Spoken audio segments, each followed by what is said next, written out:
And are you refreshed? Yes. Good. Now what?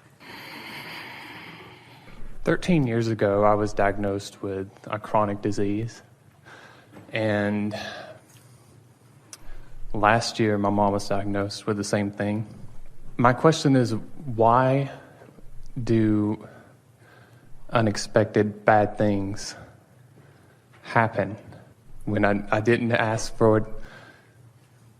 2 weeks I was sick, and then they diagnosed me, and my life changed ever since. My mom, a week into it, never had any symptoms or side effects, diagnosed with the same thing last Christmas, and her life is forever changed. So your question is, we liked the way you worded it. Can you do it again?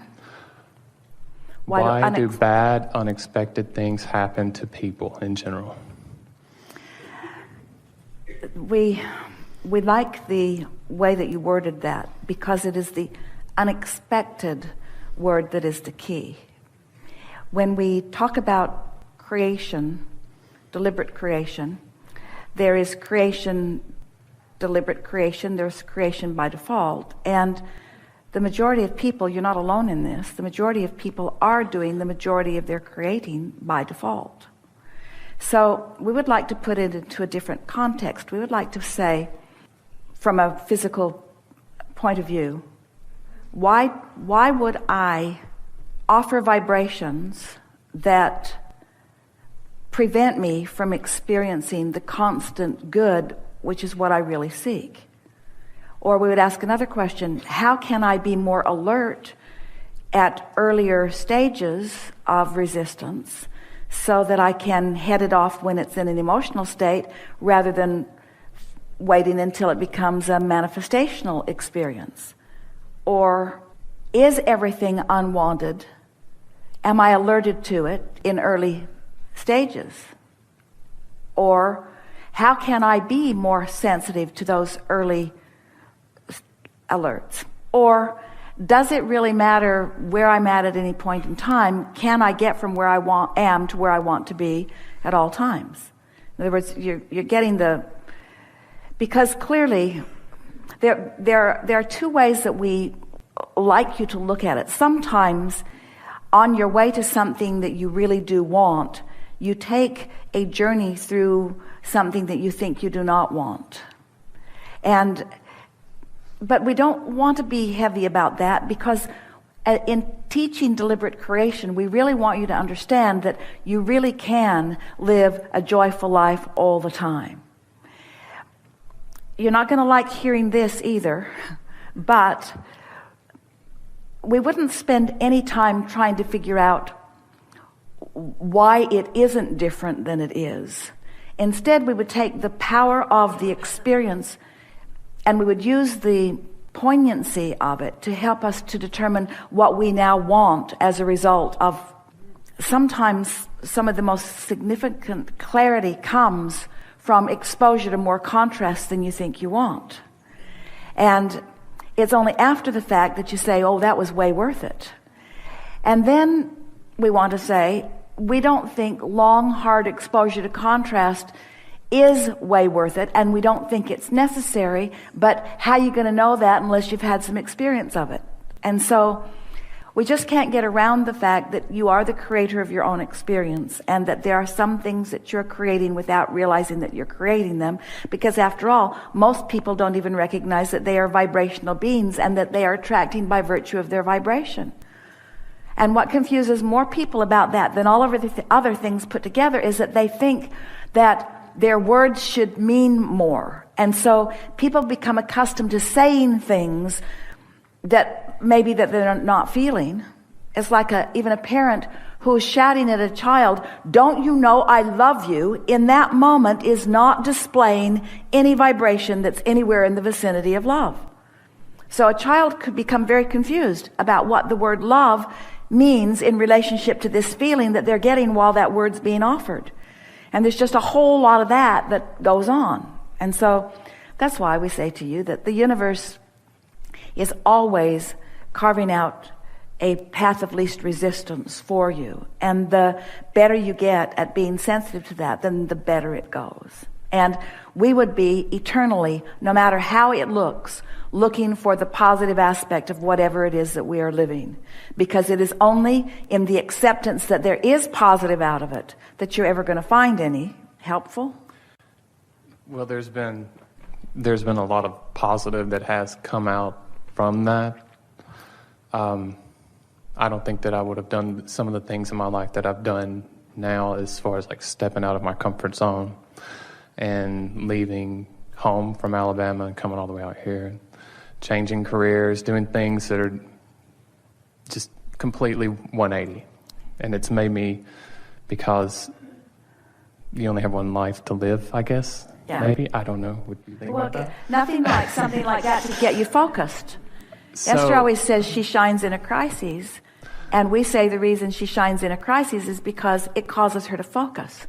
But you don't need the crises to focus. there has been a lot of good that's come out of it. Yeah. There a lot more than I expected. Things that I've wanted, like physical things that are tangible, I can get. It's just the unexpected of why this happened. It's just something that, I don't know how to answer that. Why did it happen? Why did it happen to her too?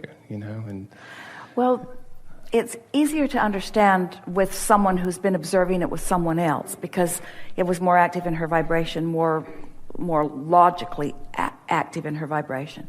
But there are bigger questions that let's probe here just a little bit. So why would I say something that I ultimately don't mean in the heat of an argument? That's a valid question, and it's as pressing and pointed as the question that you just asked. Now, we know it feels like it's a far stretch, but stay with us just a little bit.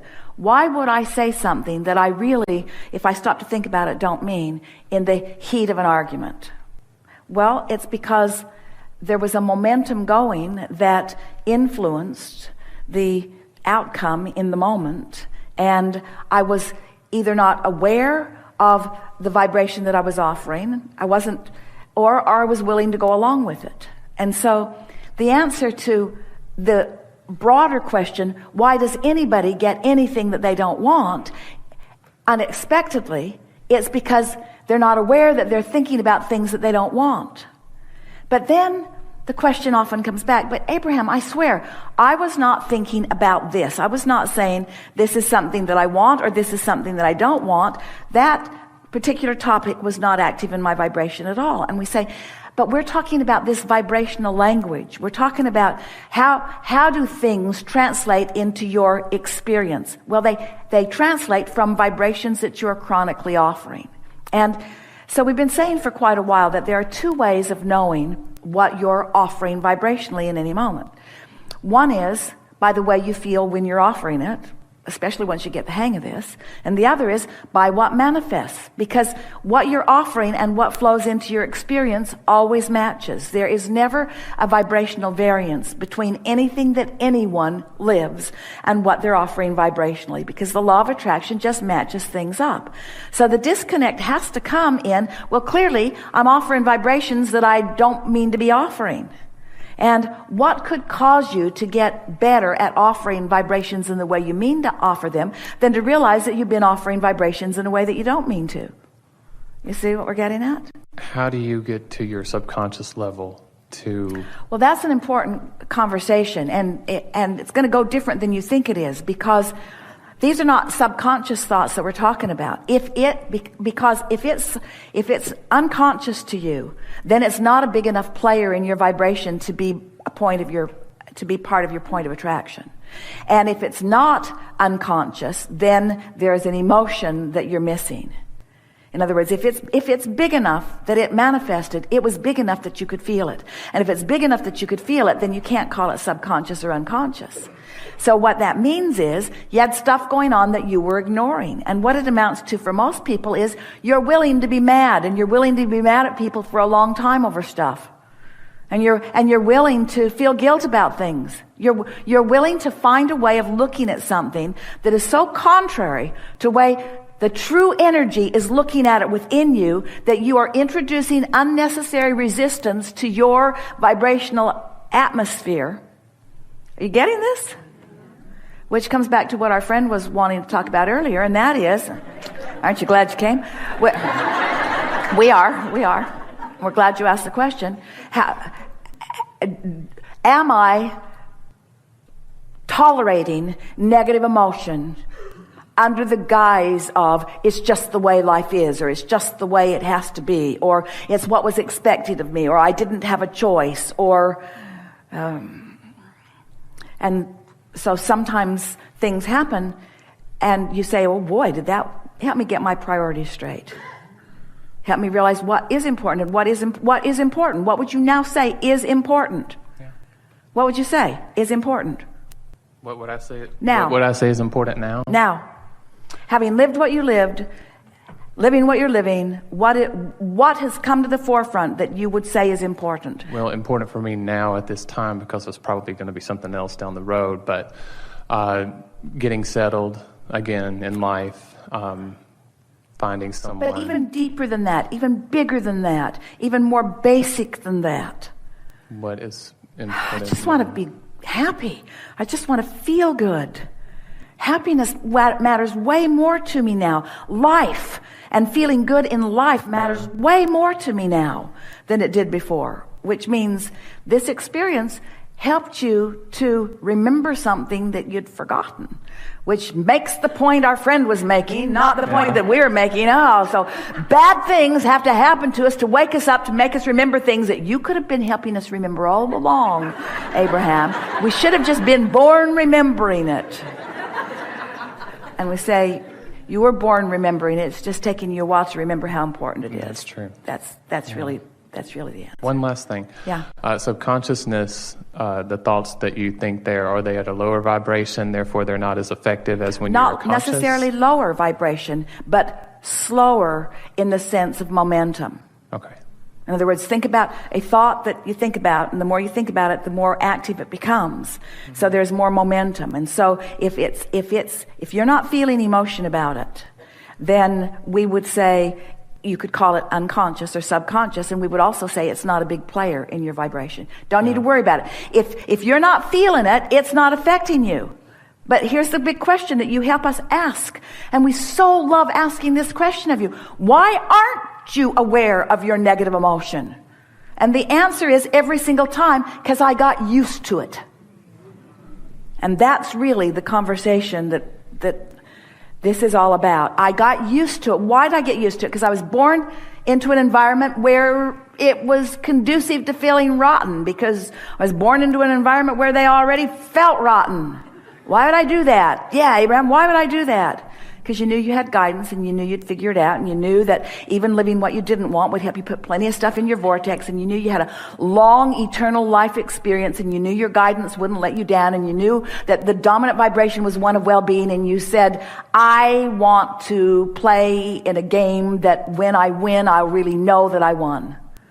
If you play tennis, do any of you? Do you look for some really lousy player to play with? I want to beat you every time, and I don't want ever to get better as a result of playing with you. Those aren't the partners you look for. Those aren't the experiences you look for. You look for the experiences that inspire more, because you know that when the more is inspired, you can have it every single time. Thank you. Yeah.